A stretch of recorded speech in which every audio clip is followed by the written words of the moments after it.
இதை வைத்து அடுத்த சோதனை இங்க இருக்கு பாருங்க. 2 கண்ணாடி பாட்டில். இப்ப இந்த கண்ணாடி பாட்டில் ஏற்கனவே நீர் நிரப்பப்பட்டிருக்கிறது. இதனுடைய நிறம் என்ன நிறம்? இது நீல நிறம்.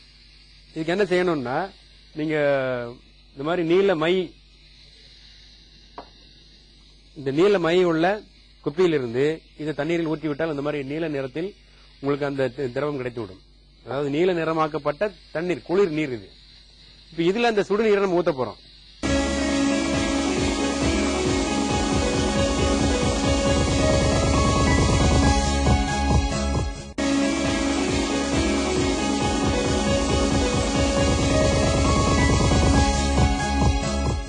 இப்ப அடுப்புல கொதிக்க வச்ச அந்த தண்ணிய, சுடு தண்ணிய நம்ம இந்த பாட்டில ஊத்தி வச்சிருக்கிறோம். இது நன்றாக கொதிக்க வைக்கப்பட்ட தண்ணீர். ஏறத்தாழ ஒரு 60-70 டிகிரி சென்டிகிரேட் வெப்பநிலைக்கு மேல இந்த வெப்பநிலை இருக்கும்.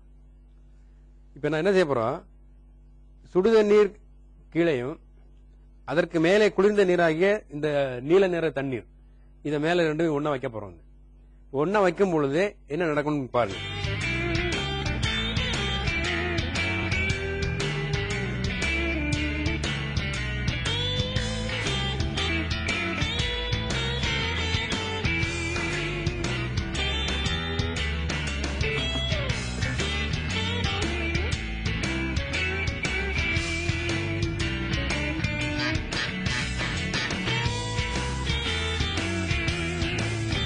கீழே இருக்கக்கூடிய அந்த சுடு நீர் நல்ல கலர், இந்த வண்ணம் நிறம் மாறுது பாருங்க.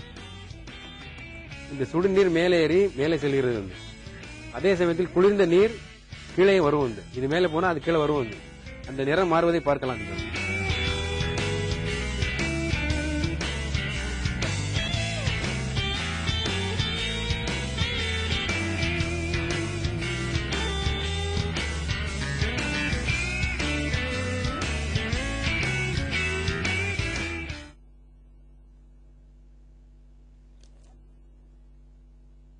இப்ப இந்த சோதனையில குளிர்ந்த நீர் மேலே வைக்கப்பட்டு ரெண்டையும் ஒன்றாக இணைத்து நாம பார்த்தோம்.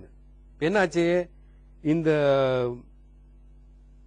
நீல கலர், அதாவது இந்த சிவப்பு நிறமானது சிவப்பு நிற தண்ணீர் மேலே ஏறி இருந்து, அதே சமயத்தில் இந்த நீல நிற தண்ணீர் கீழே வரும். ஏன்னா இது குளிர்ந்த நீர். அப்போ அடர்த்தி குறைவான இந்த கீழே இருக்கக்கூடிய சுடு நீர் மேலே ஏறுகிறது, அடர்த்தி அதிகமான குளிர்ந்த நீர் கீழே வருகிறது. இது வெப்பச்சலனத்திற்கான ஒரு சிறந்த ஒரு சோதனையாகும். நம்ம 2 சோதனை பார்த்தோம். என்னென்ன சோதனை பார்த்தோம்? ஒரு கண்ணாடி பாத்திரத்தில் அடுப்புல கண்ணாடி பாத்திரத்தில் தண்ணீர் ஊற்றி அடுப்பில சூடு ஏற்றினோம். சூடு ஏறும் பொழுதே குளிர்ந்த நீர் சூடாகி மேலே செல்கிறது. மேலே இருக்கக்கூடிய அந்த சுடுநீர் அப்படி கீழே வருகிறது. இந்த சுழற்சிக்கு தான் வெப்பச்சலனம் என்று பெயர். ஒரு திரவத்திலோ அல்லது ஒரு பாய்மத்திலோ அந்த திரவத்தினுடைய மூலக்கூறுகள் வெப்பத்தின் காரணமாக ஒரு இடத்திலிருந்து இன்னொரு இடத்திற்கு செல்லுமானால் இந்த இயக்கத்தை வெப்பச்சலனம் என்று சொல்கின்றோம். அதாவது இது வெப்பம் பரவும் வகையில் ஒன்று. வெப்பமானது 3 வகைகளில் பரவுகிறது. ஒன்று வெப்ப கடத்தல், அடுத்தது வெப்பச்சலனம், மூன்றாவது வெப்ப கதிர்வீச்சு. இப்ப ஒரு கம்பியை சூடுபடுத்தினீங்கன்னா அந்த கம்பி சூடாகிறது வெப்ப கடத்தல். ஒரு வாயுவை சூடேற்றினோம் அல்லது ஒரு திரவத்தை சூடேற்றுகிறோம் என்றால் அது வெப்பச்சலனம்.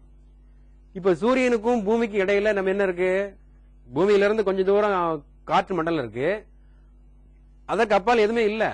ஆனாலும் அங்கிருந்து நமக்கு சூரிய ஒளியும் வெப்பமும் வருது. அந்த வெப்பம் பரவக்கூடிய வகைக்கு பெயர் வெப்ப கதிர்வீச்சு. இந்த 3 வகைகளில் தான் வெப்பம் பரவுகிறது. இந்த சோதனையில், இந்த பாட்டில் சோதனையில கீழே இருந்து அந்த சுடுநீர் மேலே ஏறி மேலே குளிர் நீர் கீழே வருகிறது. இது ஒரே திரவத்திற்குள்ளே நடக்கக்கூடிய அந்த திரவ சுழற்சி ஆகும். வெப்பச்சலனத்திற்கு மிகச்சிறந்த சோதனை.